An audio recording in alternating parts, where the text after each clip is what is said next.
Ինչպես կարձագանքեիք այս քննադատություններին։ Նախ մեկնաբանության հետ համաձայն չեմ, ստիպում են ցենզուրայի ենթարկել, այս մեկնաբանությունը տեղին չի ընդհանրապես, վարչապետը երեկ արձագանքել է այդ հարցին, մեզ համար Կտրիչ Ներսիսյանը կաթողիկոս չի, եւ մենք տարբեր մարդկանց միջոցով, ովքեր ծանոթ են հոգևորականների հետ պատարագի վերաբերյալ ճշտումներ են իրականացնում եւ մենք ըստ այդմ վարչապետն ըստ այդմ որոշում է մասնակցել այդ պատարագին թե չէ տվյալ հոգևորականը ուրեմն կիսում է եկեղեցու նորոգման օրակարգը թե չէ ըստ այդմ որոշում է կայացվում մասնակցել տվյալ պատարագին կամ չէ մասնակցել ցենզուրայի ստիպելու ճնշելու մասին որևէ ուրեմն խոսք չի կարող լինել շնորհակալ եմ Այսինքն ԱԱԾ-ն գնում է խնդրում է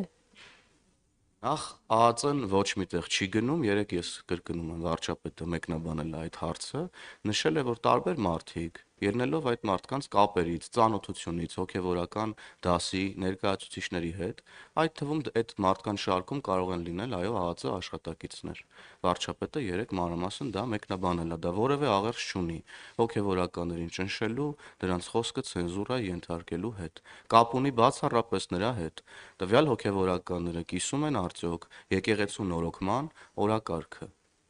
Պարոն Միայն սա Հովհաննիսյան, եւ վերջ, պարզապես շնորհակալ եմ։ ԱԱԾ-ն ոչ թե խնդրանքի կապերն օգտագործելու ինստիտուտ է, այլ ուժային կառույց է եւ հանրության մեջ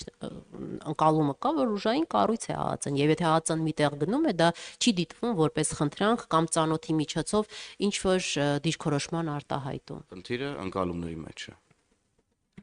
Նյուզեյը Պարոն Հովհաննիսյան, ձեզ եմ էլի հարց է ուղղում, երեք Արշակ Սրբազանին իշխանությունը ձերբակալել է, այս ժամերին կալանքի որոշումն է դատարանը քննում,